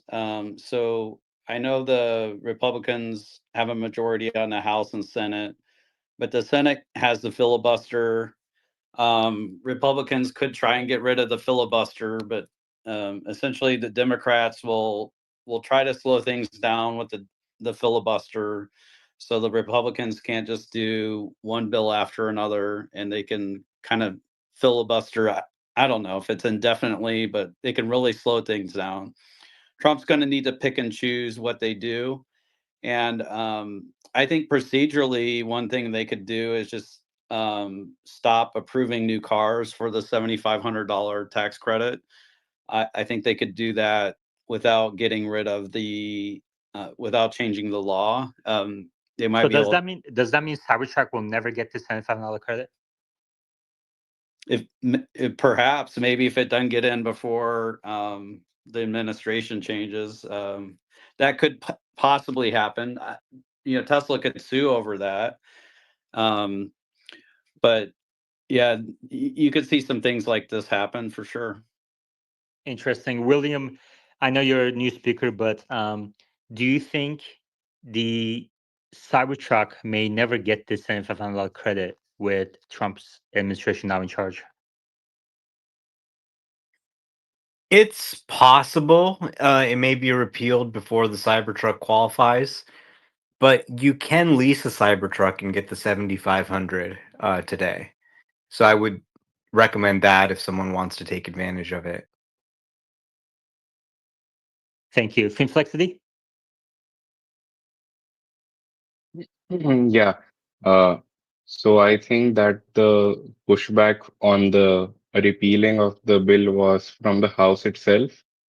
And I think that it won't be a problem in passing through the House. The bill won't be a problem because, I think for the first 100 days, 18 of the Republicans in the House opposed the bill, but there is also very strong support from the Republican side across the whole spectrum, everyone else, to pass it through. And I think that they'll be able to do that. Okay, thank you. Bradford, any other comments on the topic? No, I would say that I think people's hopes and fears about this administration are a bit overblown. I know they're moving quickly. and I know not to bet against Elon, but yeah, I'm guessing that they're not going to be able to get done everything they want to. They're going to try to do all they can, and we'll see if the Senate leader plays ball and enables them to get through their appointees faster than they could otherwise. In the end, it's politics. So senators and congressmen, their job is to bring home the bacon for their home states. And so negotiations will commence, and they'll get little carve outs for their states with various legislation. So I'm guessing a fair bit of what they want to accomplish will happen, but I don't think people should get like super duper uber excited about what they think will happen. And conversely, like people who fear a Trump administration, I think their fears are likely overblown. I agree with you. William is surprisingly popular in YouTube live chat. Hustle Town says William get one hell of a grade from ChatGPT as a new speaker. And Dr. Coco Banana says, I think Doge should look into hiring this William guy. Inflexity. Yeah, actually, one thing I was reading earlier today that I'm not sure whether it was true or not, but I think with the amount of views and coverage it got on X, it might be that Elon Musk yesterday or day before, when there was a meeting with basically all the House Republicans and the Senate Republicans, Elon had said that people that House representatives who don't support Trump's policies, he'll be looking to bankroll their opponents during the midterms 2 years later. All right, Bull 2035. Yeah, I saw Elon said that, but the Koch brothers used to say that too, and the Koch brothers have a lot of money, and they didn't always have success trying to force people not to oppose whoever the president was. So I think there's some merit to it, but it's been tried before and it doesn't always work. I mean, do you think Koch brothers had the public support of Elon? I think they had more private support and more people in power than Elon does. That's a big claim, but okay. Well, Go can ahead. I clarify, Yaman? So Yeah. the Koch brothers used to have an annual meeting where they would bring in very powerful people, Supreme Court justices, Senate leadership, House. I think Bradford might recall too, because he's in the financial world, so he probably read a lot of news. So the Koch brothers used to do this on a yearly basis. So they were pretty powerful. I understand, but that's kind of in the past. And that was before the age of social media. I think social media really changed things. Anyway, we are only one like away from 200 likes, everybody. Please take a moment to hit the like button and subscribe to YouTube channel through the link at the top of our screens and help us grow. Quick word to our sponsors, and I have a question for Bradford after that. Tesla Live is sponsored by Paymore, and Tesla Live is actually hosted on a laptop provided by Paymore. Paymore hooked me up with a MacBook Pro. I turned in my MacBook Air and got some cash towards the MacBook Pro, and the process was seamless. You can go into one of their 100 stores nationwide or go to paymore.com to check them out. And Tesla Live is also sponsored by Joa, your go-to source for premium Tesla accessories. Visit joa.com, joa-life.com, and use promo code TSLA Live at checkout to receive a special discount. And our third sponsor asked me to ask at least one of our speakers every day for an Elon Musk quote. Your favorite Elon Musk quote, Bradford. What's your favorite Elon quote? Order of magnitude. Not much of a quote, but that's what comes to mind right now. Yeah, it's hard to think about Elon without thinking about, or think about order of magnitudes without thinking of Elon. Okay, Bradford, what excites you the most about the stock price? I know as we were going into the 10-10 event, I think last time you were in the space, you mentioned that you were lightening up a little bit. Did you get a chance to buy back after the 10-10 event? And kind of where do you stand on the stock today? Yeah, we did add back a little bit right before earnings, but we found out too late that day, like how negative people were going into that earnings call. And certainly Tesla did surprise on the positive side with some fundamental improvements. So what I'm about to say may annoy some people or whatever, but it happened. So Matt and I, we trimmed Tesla on Monday, and we did it because we think sentiment has kind of peaked out. We are certainly encouraged by the results of the election on all that, but we quickly went from like to this point where it was FOMO and people were saying, "Oh, if you don't hodl, you're a dummy," and all this stuff. And I could sense a real shift in sentiment that really concerned us a bit, and we felt like it was trimming back would be good. So that's what we did. That's not financial advice. I am a financial advisor, and past performance is no guarantee of future results. Okay. So thank you, Bradford, for sharing that. So Luce was in here over the last couple of days and mentioned how he sold all of his shares about 2 days ago. And we had a lively debate 2 days ago in the episode 223 and also yesterday's episode 224 about why Luce sold all of his shares. You can find these episodes on the YouTube channel through the link at the top of your screens under the tab live stream. And I highly recommend listening to it. So Bradford just mentioned that he trimmed, Matt and Bradford trimmed some of their Tesla shares as well 2 days ago. And so I'm looking forward to kind of hearing more about that. Bradford, would you like to clarify? You have your hand up? Yeah, I would just say that I don't think there's anything wrong with Tesla. And I think it's very positive, Elon's role or relationship with Trump. I know it's not an official government role. We don't think there's anything wrong, and we're very enthusiastic about the progress Tesla's making with self-driving and all that. And I just drove 16.5.6.3 this morning and noticed numerous improvements. So that was really good to see. So we don't think anything's wrong. We just felt like the stock itself got a little over its skis. Before I go to William, who had his hand up earlier, Bradford, can you give maybe some color on what trimmed means? Did you kind of sell a few percent, half, most, or you don't have to obviously answer this question, but Yeah, so a trim for us means like 10 to 20% of shares. So it definitely is a bit of risky business, but what we see every 12 months or so is Tesla has these sell-offs off of some kind of peak, an emotional peak. And I think through a combination of factors that we may have hit it.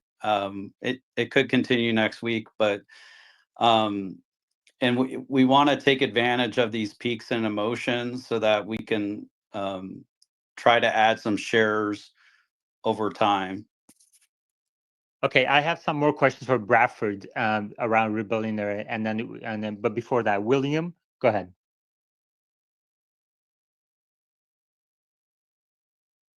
William, you're on mute.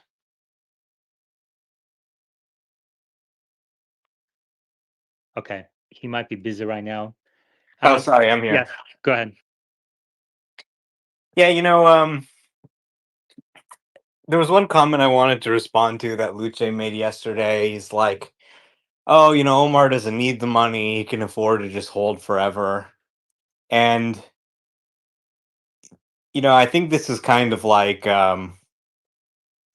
not a good sort of way to think about it. This is sort of like poor people thinking in a sense.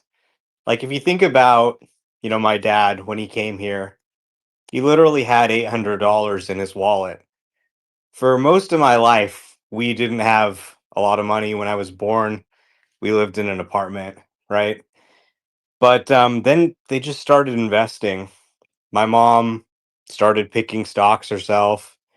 And the one that my dad said was, hey, we should buy Tesla. He bought a Model S in 2013. They bought some Tesla shares. Their average price has been right now $4. Okay. And they just held, it goes up, it goes down 50%. There have been some wild swings along the way. If you wanted to count how many 50% drawdowns there have been in that period, if you wanted to look at the past 4 years, and they've just held. And that has been a strategy that has proved very successful over time. So you always hear people say, oh, we need to try and trade around this. We need to figure out what's going on. Buy and hold is a strategy that, for this company, I feel like it's just one that you never want to sell. Okay, Crunch. Yeah, this question is for William and others. From this morning's Tesla Bulls that preceded this stream,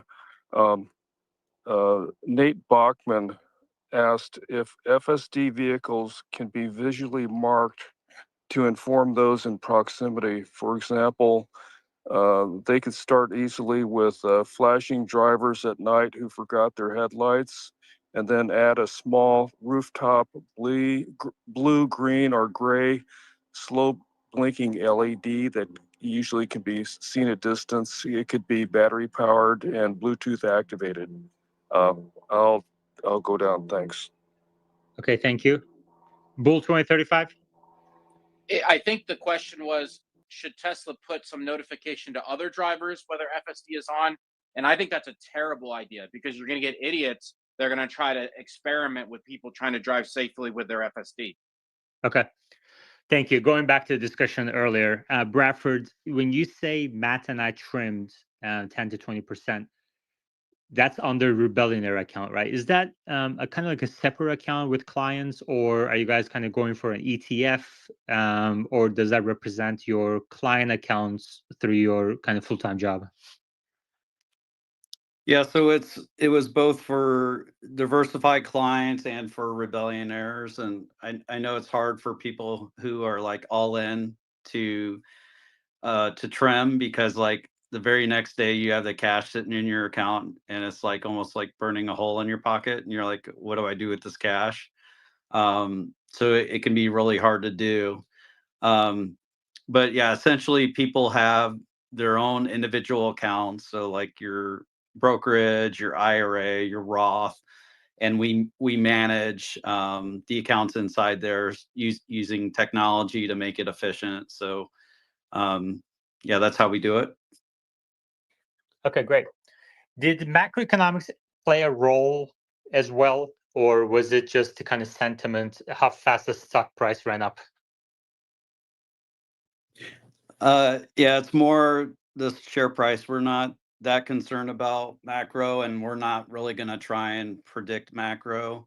But you will recall, like before the election, I was saying that, and I said it twice in your space, that it's looking like a landslide win for Trump, and that I thought it would be good for Tesla stock.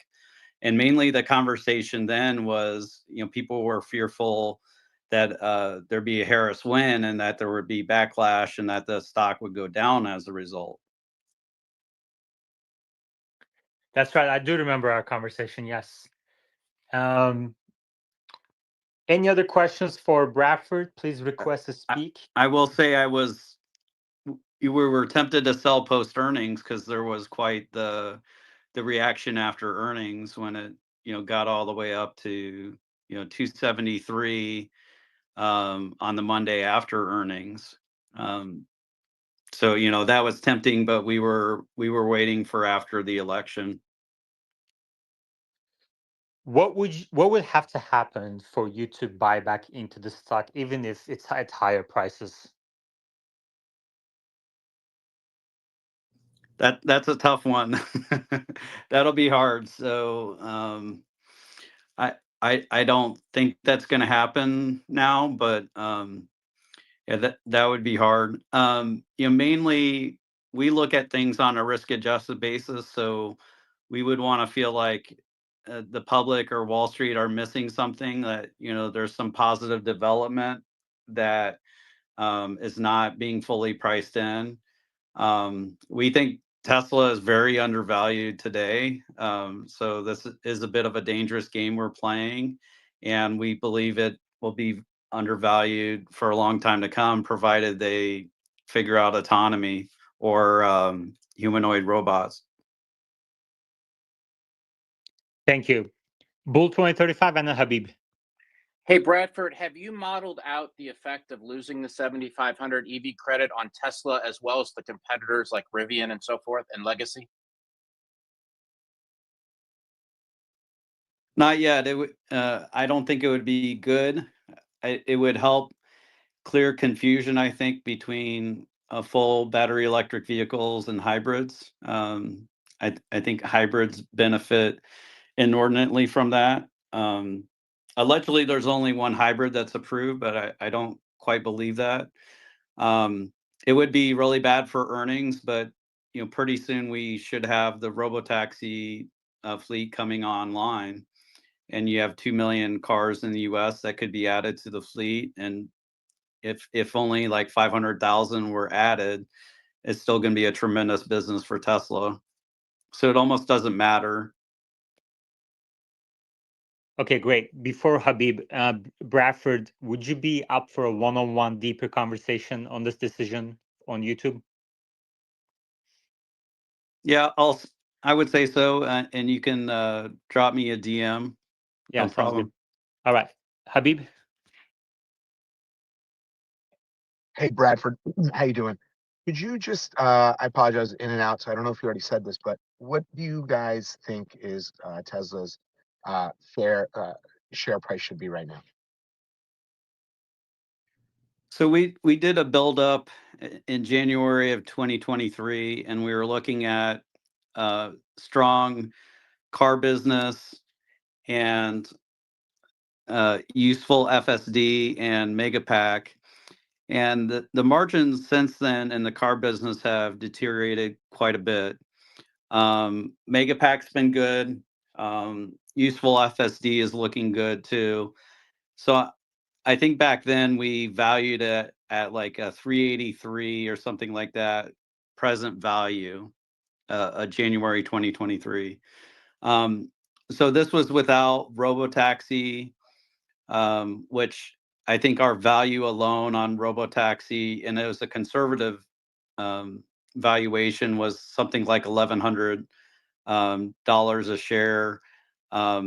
We've also we did a video on our Rebellion Air channel where we look at the value of Optimus once Tesla really starts to scale that forcefully. And the valuation we came up with at present day, once that starts, was something like $3,400 a share. So our value that was in the 300s really doesn't include those upside scenarios, nor does it like give a partial probability to it.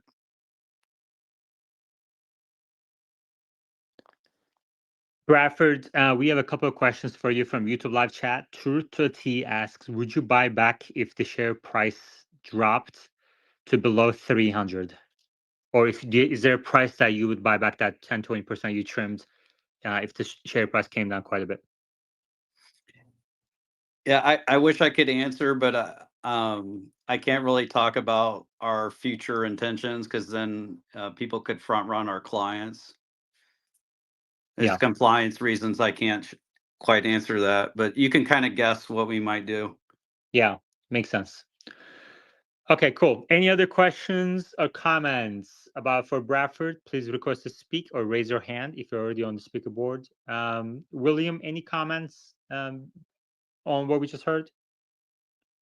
Or yeah, go ahead. Yeah, I mean, when you're on a rocket ship, you don't want to get off halfway. I think this company is really about to change the world. We're about to see the world change in a big way. That your classical sort of market analysis isn't designed to capture this kind of transformation where you see an entire economy get created, $1 trillion economy. You're seeing autonomy expand rapidly. You're seeing Waymo expand. They took off the invite list in Los Angeles. They're heading into the South Bay of Silicon Valley now for employees. This is something that I think I would recommend people hold. There's going to be a temptation to try and trim around the volatility. And a lot of times you may actually get it right. It may be actually a good decision for someone short term if they say, hey, well, this thing's had a crazy 42% run up. Let me lighten up a little bit because it probably is going to pull back. And they'll feel good for a little bit. But every once in a while, you fail to capitalize on the gains that you should have realized from Yeah. years of holding the stock because you got off the rocket ship too early. Yeah. So I'm going to go to Habib for his follow-up, but we're coming up to our time limit. We have 10 minutes to go in Tesla Live, unless we get to 300 likes. Right now, we're at 213. If we get to 300 likes on YouTube, we're going to keep the space going. So hit that like button. If you're watching on YouTube, we have quite a few viewers there. And if you're listening on X, take a moment to head over to YouTube channel through the link at the top of our screens and hit the like button. And if we get to 300, we'll keep it going. And then also with Bradford, I'm going to have a one-on-one conversation that I've had with Omar and others as well. And this is a very focused conversation with question and answer method. It's just going to be Bradford and me, maybe about 30, 40 minutes long. We're going to dig deep into this conversation and then other topics as well. That's going to be published on the YouTube channel, which you can subscribe through the link at the top of our screen so that you don't miss that conversation as well. Bradford, go ahead. Yeah, I'm actually going to agree with William a bit here.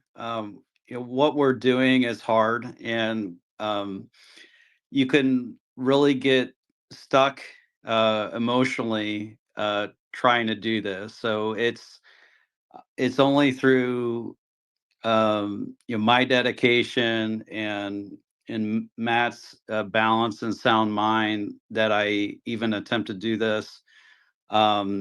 You can, I think about people like Greg Wester, who used to be on Twitter.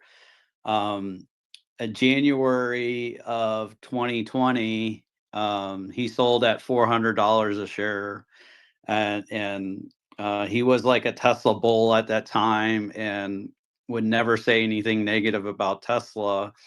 And then, like, the moment he sold, he started talking negative, and he said he was going to buy back at like 300 a share or something like that. And then it just ripped in his face. So like ripped higher, and then he just went crazy about Tesla and like became like super negative and nutty about it. Not that that's any of yours future path, but like I think about that where you can definitely get left behind too. So you have to make a decision when you do it, whether you're happy doing it and maybe leaving some shares on the table or not.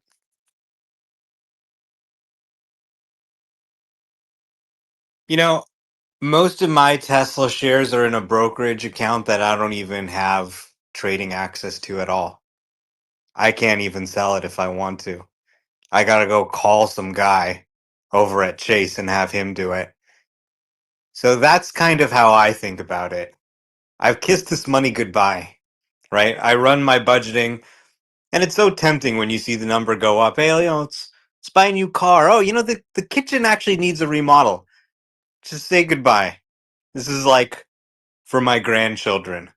That's kind of how I think about it. And, obviously everybody has different investing objectives, but every once in a while a company comes along like an Apple or a Google that completely changes the way we live. And it's so obvious to me that this is one of those companies. This is one of those leaders. And this is just the very beginning. Just the very beginning. Habib. Yeah, so actually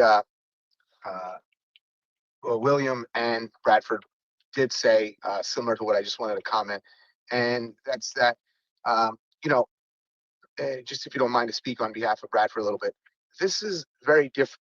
He has a very different mindset than, say, me, for instance. This is not my job.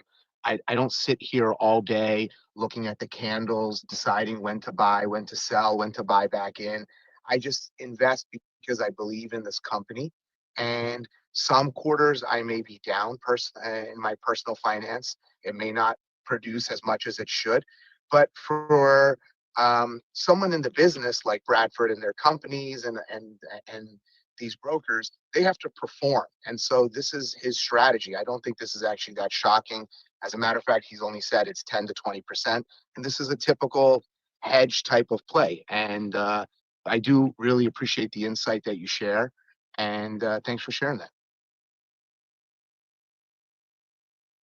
Thank you very much. We have 5 minutes to go. We're at 250 likes. If we get 50 more likes, we're going to keep this conversation going. Head over to the YouTube channel, hit the like button. Bradford, go ahead.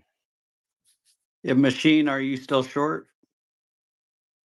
Machine is in listener mode.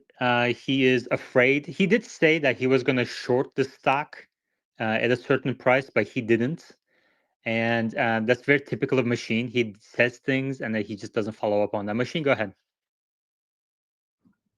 I totally missed. What are you talking about? He asked if you're still short the stock. I mean, I bought some puts a few days ago, and I just closed it when it went down 5%. I bought just a little bit of January 2025 puts. Those went up like 25% or something. I don't know. I closed them. I really want to focus on index funds. It's just much less stress. Unless Tesla has a big dip, then I will buy in with my strategy. Otherwise, I don't want to deal with it. Okay, great. Any other questions, comments?